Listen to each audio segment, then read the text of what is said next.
Hello, and thank you for joining our webinar today. My name is Dan Jasker. I'm the Director of Interactive Services at David James Group. We are going to be talking about how rebranding an association doesn't have to mean SEO suicide. So, a little bit about David James Group. Some of you have worked with us before, some of you are new to us, and we are an integrated marketing agency that focuses on associations.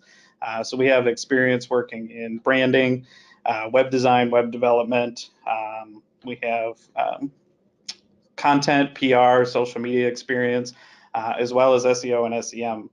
So we're going to be focusing primarily on the SEO, SEM part today and how that affects your rebranding. So there is some essential groundwork that we recommend when doing a rebrand. And these steps are more outside of your typical kind of rebranding steps. And they are primarily focused on the 4 areas here. So we primarily want to focus in these 4 areas. So the first area is the Google Search Console. Now, most people are familiar with the term Google Analytics, and they know that Google has some services that they offer. But the Search Console is something that we find that our clients are unaware of. The Google Search Console is basically where you submit your sitemap to Google. So what that means is you're basically telling Google, hey, I have a new website. I want to be indexed amongst the other search results.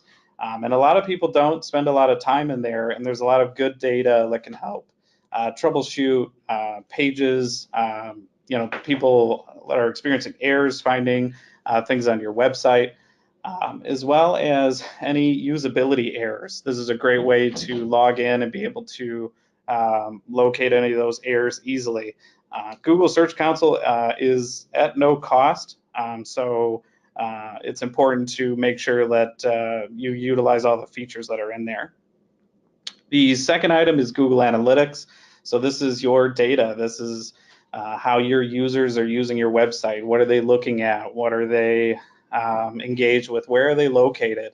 And there's some really great social data in here as well. So you're able to see how much traffic you're getting from Facebook and LinkedIn and Twitter, as well as some more granular level data as far as how long people are spending on your pages, how far did they scroll, things like that. Google Analytics is the #1 analytics tool on the internet now, so you should be pretty familiar with how to use that. The also thing is related to hosting. So we see during rebrands, people take a look at hosting. So we're going to cover a little bit on some hosting tips. And then lastly, what to do with the old website. So obviously you've rebranded, you've done kind of a new look, new feel to it, and that'll really come into play if you change the name of your organization.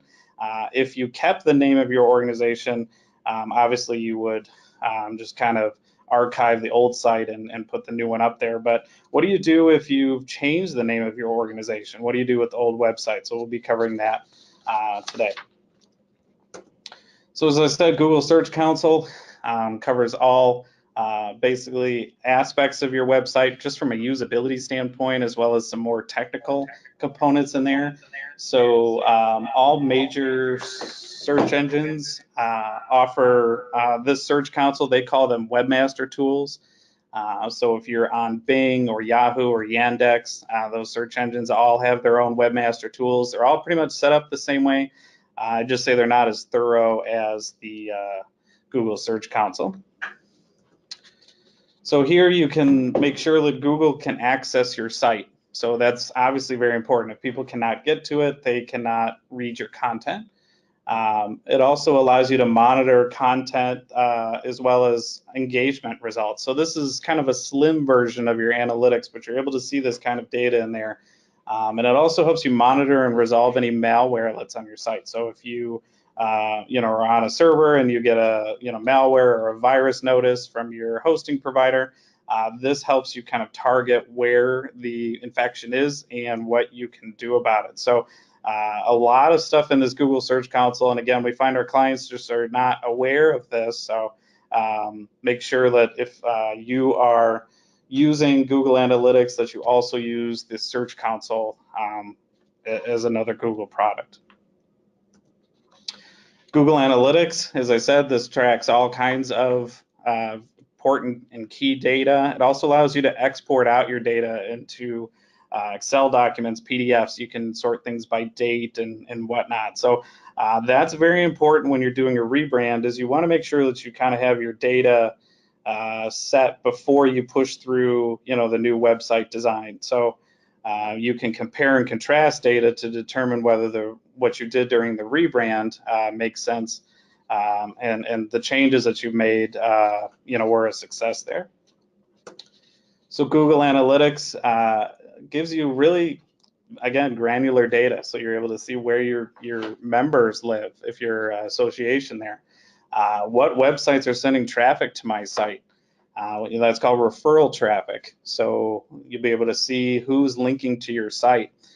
That's another step that we'll talk about as part of the rebranding your association and the SEO strategy, is how do you determine which sites are sending you traffic, and if you have links on them, how do you identify those so you can notify them that your website has been updated. You'll also be able to see which pages are the most popular, which is very important, because you want to make sure that your content is consistently performing, and you'll be able to see that through Google Analytics. The next thing is a hosting domain information. What this means is it's important to understand your hosting, and that's something that I think our clients maybe take for granted a little bit.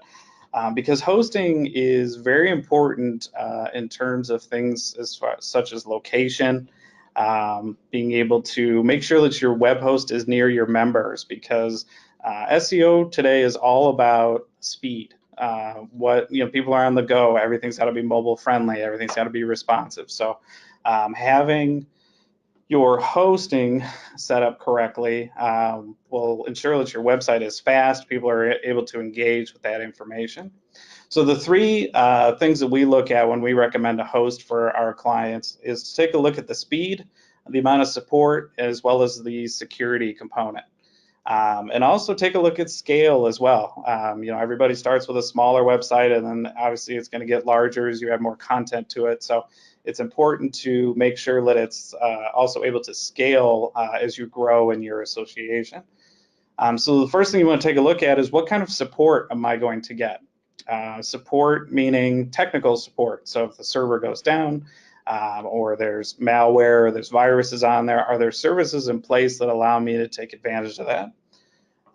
You also need to understand different server and domain types. And what I mean by that is, are you an organization with a .com address? You might have a little bit more better search results if you were a .org. So choosing domain types that you have with your hosting is also important. And we also say, be wary of unlimited offers. There's a lot of hosts out there that says, hey, we'll give you unlimited disk space, unlimited traffic, unlimited this, unlimited this.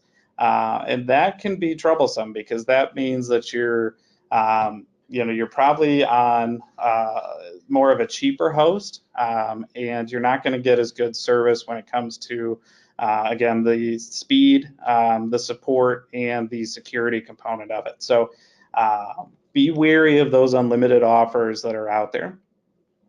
Other things to consider is making sure that your CMS can benefit from your hosting. We find a lot of clients that are in more complicated, more complex CMS systems, and putting those on a host that can't take advantage of those options, again, the speed and capabilities, you're really not going to benefit from that. So you may get some features, you may be paying for things that you're not using. So make sure that your CMS that you're choosing for your site is able to take advantage of the server that you're choosing. There are different server types that we recommend. We work primarily with Cloudways, cloudways.com. If you're looking for a good web host, take a look at them.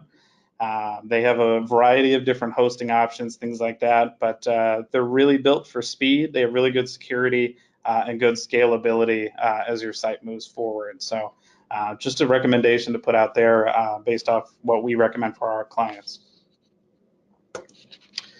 And lastly, we're going to talk about what to do with your old site. So now that you've kind of rebranded, perhaps you've changed your entire name. What do you do with that old site? We've had clients that just kind of wipe it from the internet, and we think that that's kind of not necessarily the right approach to do that, because you have options as far as what you can do. So if you have not changed the name of your association, we recommend, or rather, if you are changing, keep your domain name that's in there. So even if you're got a whole new domain name and you're kind of moving it to a different location, you need to keep that old site still up, probably for 2 to 3 months. We've seen in our data. And basically what you're going to want to do is you're going to want to create redirects on that old site that are directed to key pages on your new site. Because if you think about it, if you wiped it from the internet, you're basically starting over from a brand standpoint, because people are not aware of your new name, what you're messaging, things like that. So you are unable to direct those users to the new version of your website. So make sure that you are setting up proper redirects. So next we're going to talk about just researching existing marketing tactics. And what we recommend for that is just pull all of the analytic data that you can from your website. We recommend pulling referral visits, social visits, any kind of organic visits, any paid search that you're doing. So if you are involved in a paid search campaign, pull that data from there so you can see where your users are going. And we recommend pulling the audience data from the last 3 or so years. And why we recommend that is because you should have a good amount of data within that time to determine really what your users are looking at, or at least what sections of the website they're spending the most time in. And then as you go through your new website, you can spend time doing a little bit of a content audit to say, this isn't working, this is working, and you can kind of adjust things from there. But it's important to have the data from the old site so you can determine whether the changes you've made on the new site were the right choices, especially if you have to, get approval from a board, which we commonly see in our clients. So it's important to be able to give them evidence that the decisions that were made, have a positive impact. Also, pull any reports, or on your keywords and your backlinks.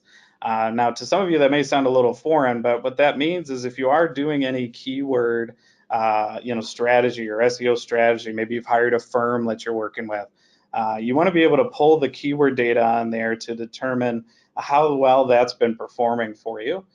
Now, pulling keyword data is not something that can be done through Google Analytics. It was a couple years ago that they took that capability out of there, but there are several services out there that allow you to take advantage of what we're asking you to do as far as pulling these reports. So if you do a simple Google search, for tools that can do this, the ones that we recommend are taking a look at SEOsitecheckup.com. That has a bunch of free tools that you can use to perform different SEO tasks on your website. Take a look at moz.com. That's another big platform out there that has some great tools. We use their Open Site Explorer pretty consistently, and that's able to pull keyword data, and you'll be able to kind of do the reporting. It has a lot of nice reporting features in there. But also, as we've kind of touched on a little bit, the Google Search Console also offers you keyword data. So if you're looking for a free option where you can kind of hop in and take a look with a few amount of clicks and not a bunch of overhead, take a look in your Google Search Console or your Bing Webmaster Tools or your Yahoo Webmaster Tools, whatever sites you've submitted to. We primarily focus on Google, but take a look in the Search Console. There is keyword data in there that you can pull and export out to kind of have that research available to you. So next is setting up those proper redirects. Now, redirects are kind of an interesting thing to do because there are some kind of questions that come up like, well, how do I find the pages to redirect to? Well, We've listed a couple bullet points here, and it works as a process for how we kind of determine how our redirects are going to work. What's important in this section of the presentation is to know that Google only indexes the top 500 pages of your site. So let me repeat that. Google indexes only the top 500 pages of your website. So when you are creating redirects, you want to make sure that you are using your Google Analytics or any data that you have for your website, and that you're redirecting the key or the high level pages that are receiving the most traffic first, and then focusing on the pages that may not be getting a ton of traffic. So let's just go through these steps here. What you'll need to do is you kind of need to find out the pages on your website. So there's a great tool on here. It's in the second bullet. It's called xml-sitemaps.com. If you go to that website, there's just a simple URL bar in there, and all you have to do is paste your website URL into that box and hit the go button. And what it'll do is it'll spit out an Excel document that you can then see. These are all of the pages on my website. So what then I would do is I would open that document in Excel, and I would then have column A, for instance, be all of my URLs, and then column B would be all the URLs that I want to redirect to. Now, that'll be really significant for you, because then you'll kind of have all of your redirects in one location. You'll kind of be able to see them, overall at a high level there. So then what you can do is you will probably have to work with your, a host, whoever hosts your website, or if you have, web design, web development person on staff that can implement these redirects. This is a fairly standard process. There's nothing, out of the ordinary or special training that's required for this. And basically what they're going to do is they're going to create redirects on the old site, and they're going to then kick them to the new site. So as I said, the top 500 pages are your most important. So make sure if you have any call to action items on your site, such as a join function, any membership related functions, things like that, let those get redirected first. And then you can guarantee a kind of that seamless membership experience going through your website there. Now, lastly, the bullet at the bottom is really important, because, much like we've recently all been doing with the GDPR stuff that's been in the news, the next big hurdle that's coming up for the internet is going to be security. So ensuring that everybody has the HTTPS in their URLs for their website. Now, those can be generated by getting an SSL certificate. Again, some hosts provide those for free. Others require a manual installation. So as you're looking at hosting options, make sure that you take a look that they offer an SSL certificate for you, because then you won't be creating non-secure connections for your users. What's actually going to be happening is the browsers, including Chrome, Firefox, and Microsoft Edge, are actually going to put a big notice on the screen that comes up that says, "This site is insecure. Do you wish to proceed?" And obviously, from a brand standpoint, you don't want that in front of your members or potential members to be able to see that message. So while not as complicated as the GDPR, it's important to make sure your next step is to secure your website. Okay, so after you've kind of gone through a lot of this process, you need to update the search engines and your analytics. And what we mean by that is you've gone through and you've created all those redirects, and you also, when you are doing the change from a non-secure to a secure website, you do need to modify your Google Analytics property to switch it to a secure setting. If you do not do that, then there's a good chance that the search engines will index both a non-secure and a secure version of the website. So make sure that you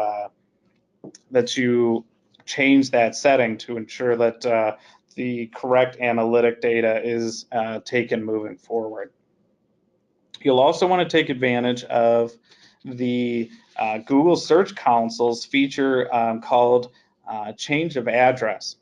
Now, if you are doing a total rebrand and you've changed your name and you've gotten a new domain name, this is more pertinent to you. But the idea here is that you can go into your existing Google Search Console, click on your site, and basically tell Google, hey, I want to change and manipulate all my traffic to go to this website versus the old website.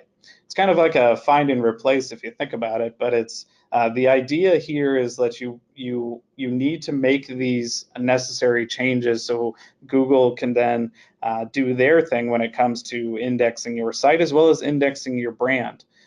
So when you start, with your new website, it'll connect your Facebook to the search results. It'll connect, any of your social platforms to those search results that come up. So it's important that change of address takes, center stage once you get everything done. I think it's also important to note that none of this is instantaneous. So you can update your analytics, and that is updated almost right away. But when it comes to updating the change of address, it sometimes takes 2 to 3 weeks for them to make that change.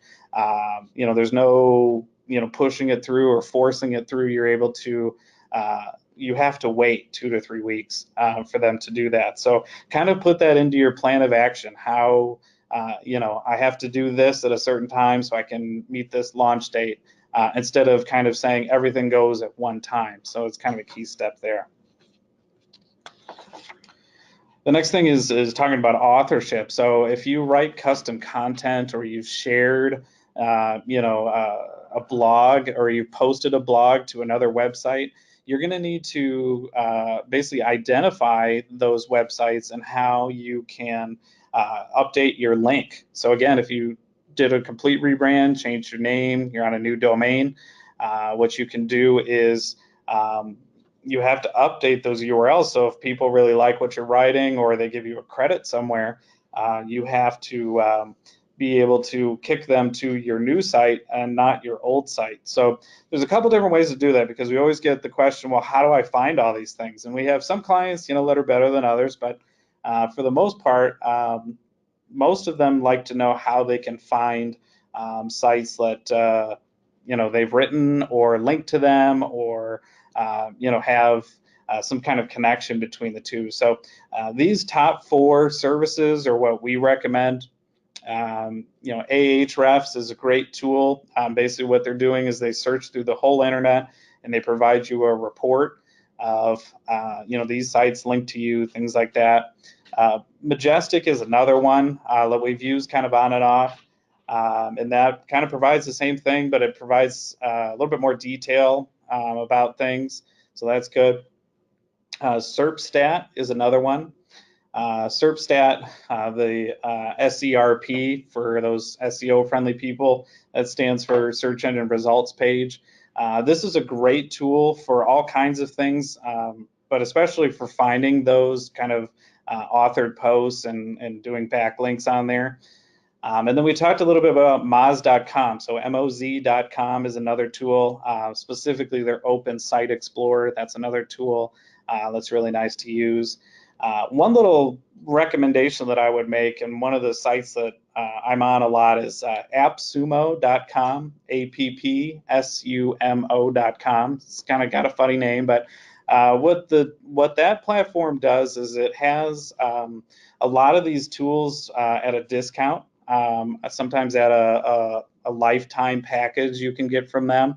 I know recently SERPstat was on there, and I think the lifetime was maybe $70. That's a great site to get these kinds of tools at discounted prices. So make sure you take a look, there. But these are kind of your top 4 tools that I would recommend using for finding those authored posts. Some of them also offer keyword capabilities, things like that. So make sure you check these out. So the next thing we're talking about is just promoting your brand. So obviously you've got a new brand, you're really excited about it, can't wait for your members or audience to see it. So we're going to talk a little bit about, what you can do as far as a scheduling standpoint for your brand. So I alluded to this a little bit, talking about the change of address component, where it takes, 2 to 3 weeks for you to, for that change to go through. But what I think is also important for your strategy plan or your marketing plan, SEO strategy plan, is to really take into account how long things take to make changes. So let's take a look a little bit here at a kind of a life cycle of your different digital components that are there. So, press releases are great, to get them out there. We recommend, using all these 4 different components here to announce your new brand.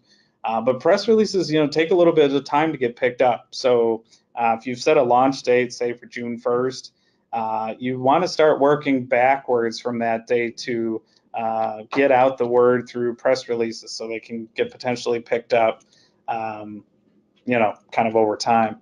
Next thing is paid search. So we find that our clients do a lot of paid search when they are launching a new brand.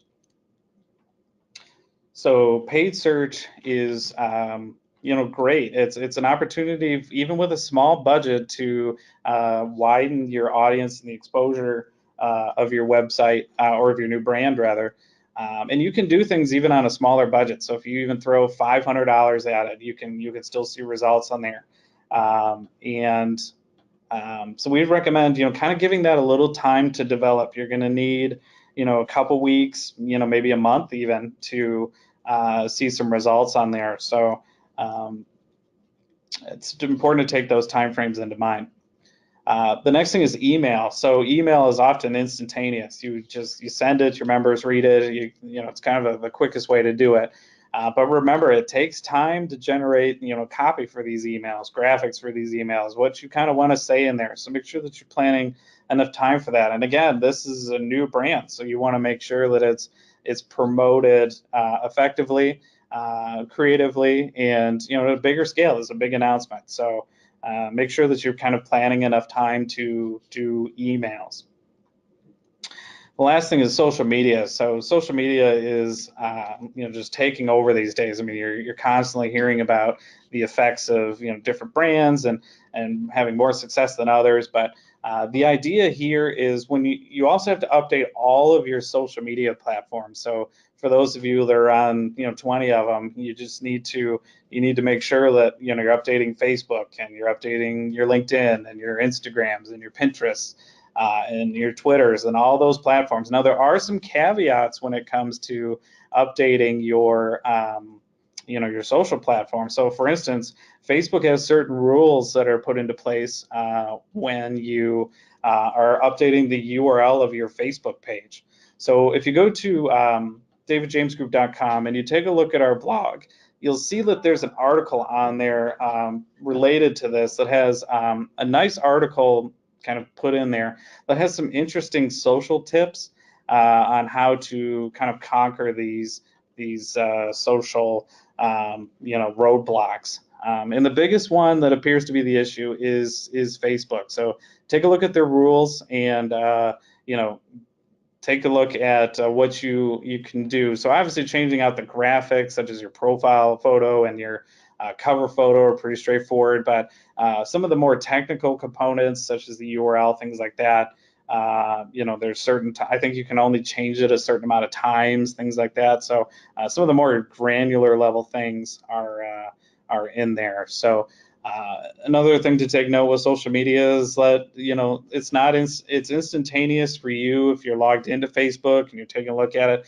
but it's also, remember, for Facebook and Twitter and all these social channels to connect to your new website, it's going to take a little time to do that. So maybe 2 to 3 weeks before you type in your new brand name, and then all of your social stuff is connected to it. So it's important to give yourself enough time to have those changes take effect. Okay. So the next thing is, once the new website's up, we obviously want to see how it's doing, how it's performing. We've made some kind of changes along the way. Are our redirects working? Is our change of address in place? This is kind of checking in on whether or not, the new site and the steps that we've taken are producing the results that we sought out for. So we can take a look at the new analytics. Now, I would probably give us 2 or 3 months of time for you to start comparing. If you find that the data really isn't that different, maybe extend it out to 6 months, take a look at it, see how it's doing. So give yourself, a little time on here. Again, people are getting used to that new experience, depending if you've done a complete redesign. Things are going to not work and things are going to work. You need to see that data more than just giving it a little time and assuming everything is okay on there. So you're going to want to basically go through what we did earlier, pull those referral visits, take a look at your social visits. Do people like the new site? Are they coming from Facebook and Twitter as much as they used to? Take a look at your organic visits too. So are you still being found for the same things? Are you people still going to the right pages based off what they search for? So you'll be able to see that data. And that can really be pulled from the behavior and the acquisition tabs in your analytics. So if you've ever looked at analytics before, they got some kind of different terminology in there, but behavior is related to how people interact with your site. What are they looking at?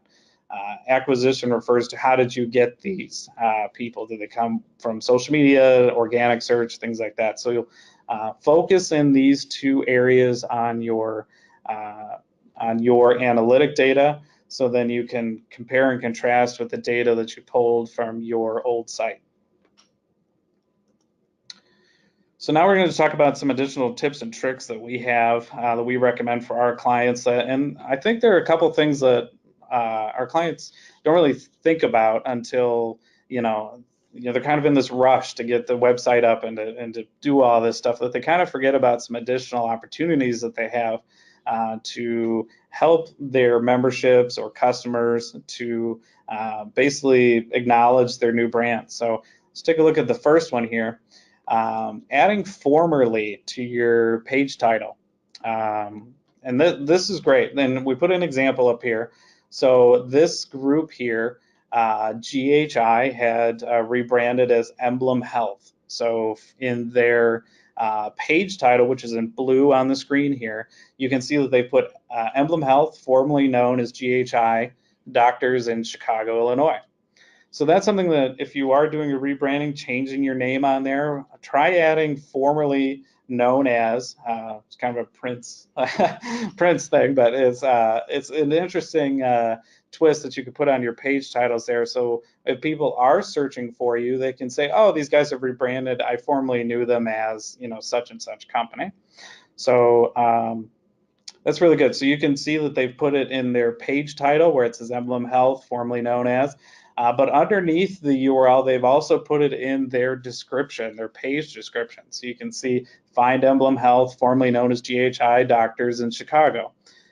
So they put it in 2 places, but depending on how your users interact with your search results, they may not read the titles and they may read the description, or it could be vice versa. So we recommend trying that out if you are have done kind of a full name change. Next thing is have some fun with your 404 pages on there. So obviously there's going to be some casualties when you rebrand, whether it's certain pages just didn't make the cut from your previous analytics in there. So those results are, when you launch your new site, are not going to automatically be taken out of Google. You have to kind of give it some time for Google to figure out, okay, that page doesn't exist anymore. Let's move on, or maybe this page is related to it. So by having more of a creative 404 page, and what a 404 page is basically if I click a link and there's nothing on this particular page, or it's an error, I'll get a 404 error letting me know that content's missing on this website. So that may be an opportunity to say, hey, if people hit the 404 page, maybe create a redirect to your about page. So people can see that you have rebranded. Or you can maybe do something fun with the design on the 404 page to say, we've recently rebranded, or this got lost during the transfer, or maybe have some fun with it. But it's a great opportunity because, again, there are going to be things that are not carried over for you to take advantage of from a rebranding perspective. Okay. And lastly, create a rebranding launch video. So we do a lot of video here at David James Group, and these are just two great examples that we've done for our clients here. And basically what this does is it's just maybe 90 seconds or a couple minute video let's put on there that just announces your new brand. Get people excited about it. What's your new messaging? Since YouTube is the world's second largest search engine, it's important to note that video continues to grow. People would rather watch a video than read 10 paragraphs on a blog. If they can get it in 2 minutes, that's great. So consider putting a rebranding video right there on that homepage. And that'll help from a search perspective. That means that video, if you use YouTube, which is what we recommend, that now says connect me to YouTube. So when people do searches for your new brand, this helps YouTube identify that, hey, I have videos from this group on this website. And you might even often find that YouTube shows up before the Facebook and Twitter and other platforms show up in your search results. So definitely consider that when you launch your new website. So to kind of wrap up here, what we've done is we've gone through and talked about how rebranding doesn't necessarily mean SEO suicide. There are some things that you can do, laying down the essential groundwork, going through and just doing a couple key things to add to your marketing plan before you push your new brand live. It's recommended, obviously, to plan ahead to make sure that you have enough time to do these things, as well as organizing the staff and any IT issues that you have to make sure that those parties are involved, to make sure that you're hitting your timeline, when launching your site. So we took a look at the Google Search Console. If that's new to you based off our webinar, take a look in there and see what kind of data is in there. It's not as overwhelming as the analytics part, but take a look in there and see what data you can pull from the website. Also take a look at your hosting too.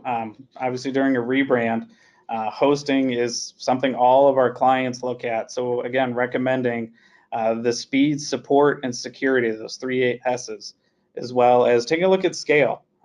That's obviously important too. So a hosting recommendation, find out where your members are located. See if your website can go there. For those more advanced people out there, take a look if your hosting offers a CDN connection. CDNs are content delivery networks, and what that means is that, say your site is hosted in Texas, that means that they also mirror your website to people in the Northeast and people in the Midwest and other different locations. And there's typically a small cost to that, but it's pennies, and it's often determined based off the amount of traffic that you get to your website. So take a look and see if they offer that. And then lastly, we talked about what to do with that old site. So if you did do a complete rebrand, new name, things like that, we recommend keeping your old site up for 2 to 3 months. Let those redirects come into play to direct people to the new website. If you just are replacing your website, we recommend archiving it.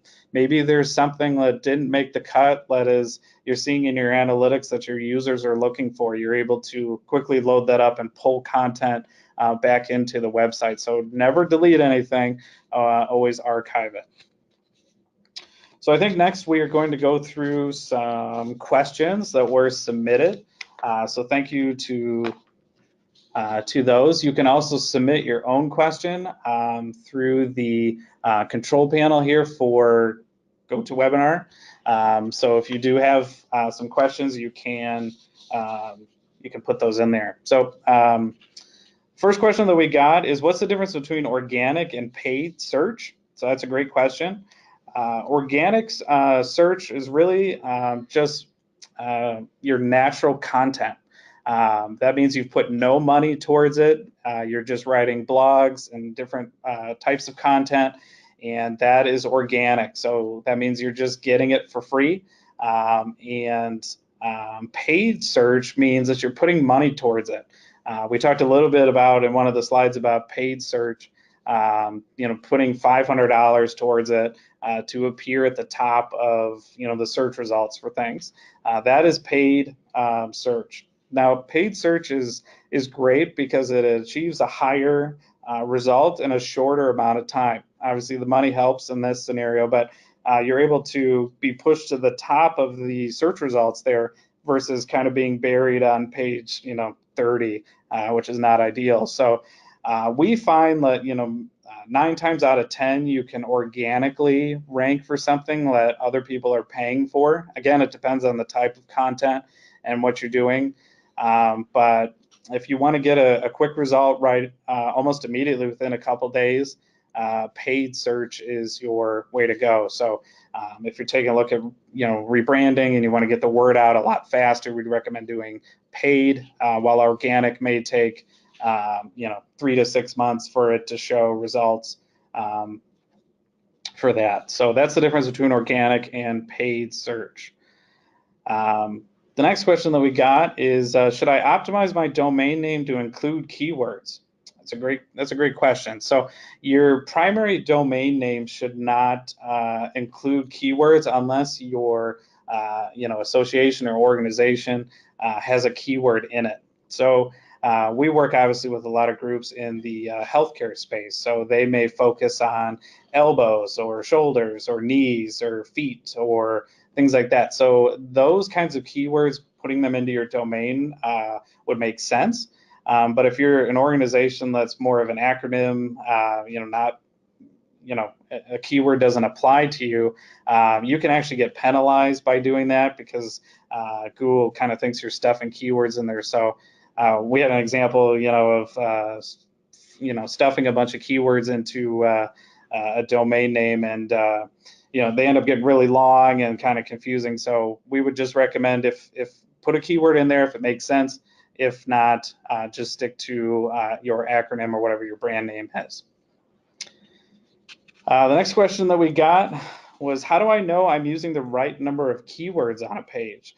So this isn't necessarily a rebranding question, but it's very good from a search perspective to understand when you're writing content for your news site, kind of how much do I need? And that's kind of a tough question to answer, but we do have some recommendations for you. So the best practices for doing these is to include the keyword in the title of your page.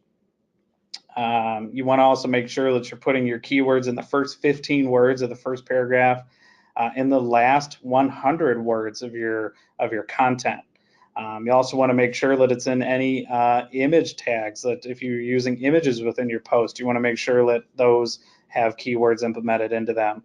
And also your header tags, so those are your H2s, H3s as you're writing content. You want to make sure that you integrate those a couple of times in there. So it's kind of a tough question to ask based off the type of content that you're writing. Some instances it's going to work better than others, but try to implement it as much as you can without it feeling unnatural or strange when you read it. So another question is, what's the difference between indexing and crawling?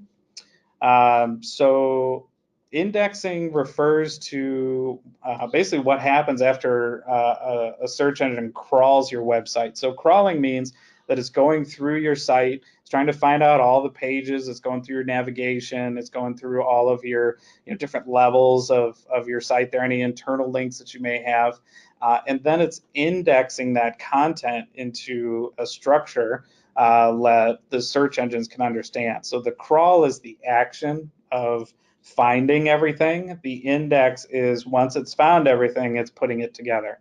So that's the difference between an index and a crawl. The next question is, how long does it take to see results from SEO? So that's a great question. And there's a few different factors that come into play when determining how well or what kind of results you'll get. So this comes into a little bit of our presentation today related to monitoring and taking a look at the Google Search Console as well as your analytics to kind of see what the audience is looking at and reading. So obviously you wouldn't want to generate content that your users aren't going to read. So